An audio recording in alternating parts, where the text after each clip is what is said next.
Los tres amigos de Daniel. El rey Nabucodonosor manda levantar una estatua de oro y ordena que todos, bajo pena de muerte, le tributen culto cuando dé la señal.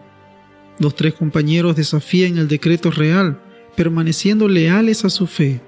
Entonces los tres judíos son arrojados al horno de fuego ardiente, pero las llamas no les causan daño. Cuando el rey ve lo sucedido, manda que los tres hombres salgan del horno y rinde homenaje a su Dios. Este relato era particularmente significativo para los judíos del siglo II a.C., porque Antíoco IV había mandado erigir en el templo de Jerusalén la imagen de Zeus olímpico. Esta imagen era la terrible abominación a que se hace referencia en Daniel 9:27, y el símbolo del poder romano que profanaría el templo, la abominación de la desolación, de Mateo 24. El autor parece conocer la llanura de Dura, y la tradición de un ídolo monumental erigido en Babilonia puede basarse en un recuerdo real, pero la enumeración de los funcionarios del rey utiliza títulos propios de un Irán helenizado y la orquesta recoge instrumentos con nombres griegos. El no participar en este culto imperial equivale a llegar a terminar la vida en la hoguera. En vez de horno, sería mejor traducir crematorio, palabra que le da su verdadera dimensión al relato. La respuesta de los jóvenes está en primera persona del plural. No vacilaron en su respuesta al decreto del rey, si debían obedecer o no. No pensaron en una respuesta evasiva cuando se requirió una respuesta directa. Dios, si quiere, puede salvarnos del horno ardiente, pero si Dios no quiere, ellos no darán culto a la estatua que ha mandado hacer el rey.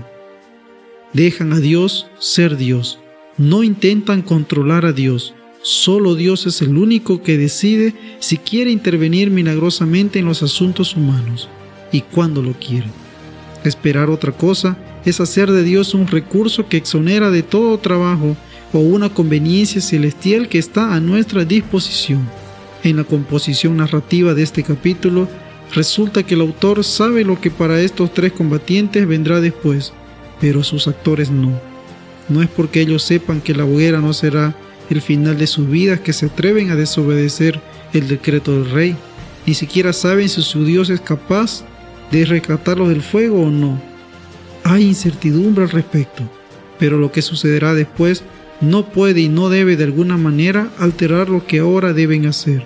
El verdadero martirio siempre es incondicional.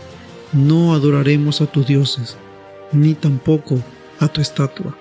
Los tres confesores son arrojados al horno de fuego ardiente con sus mantos, sus calzas, sus turbantes y sus vestidos. Los soldados más fuertes del rey son consumidos por el mismo fuego que hicieron para quemar a los tres judíos aparentemente indefensos. Pero estos tres hombres cayeron atados en medio del horno de fuego ardiente y se paseaban en medio de las llamas, alabando a Dios y bendiciendo al Señor.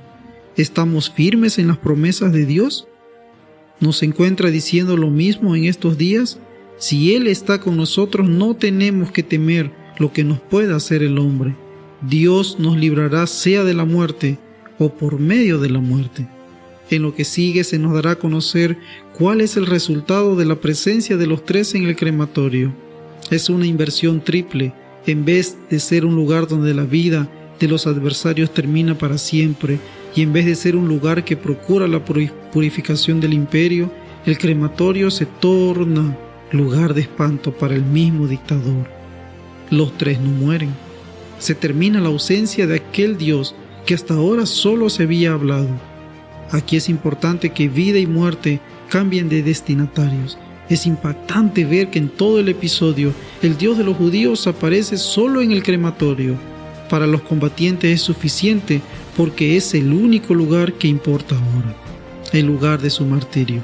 En nuestro texto estuvimos presenciando los primeros momentos de la articulación del concepto de la resurrección como respuesta a los combatientes en la resistencia. Aquí anti Seleucida, después contra los demás opresores de turno de la época intertestamentaria. Que Nabucodonosor caliente su horno como pueda, que unos pocos minutos durará el tormento de los que fueron arrojados dentro.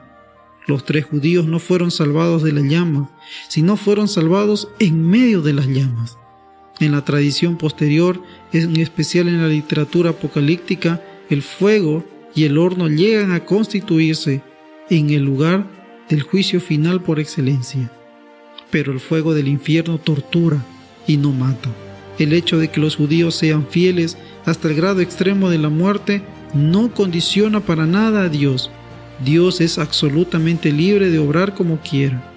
Los que sufren por Cristo tienen su presencia en sus sufrimientos aún en el horno ardiendo y en el valle de sombra de muerte.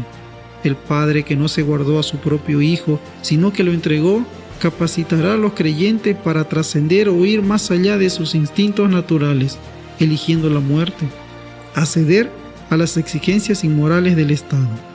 El relato de los 3 confesores pone de manifiesto que la lealtad a Dios es más importante y a la postre más significativa que la prolongación de la vida y la prosperidad social y económica adquiridas a expensas de los principios religiosos. Que Dios nos ayude y capacite para permanecer fieles en momentos de gran dificultad en las que nos tocará atravesar en los lugares que nos desenvolvemos.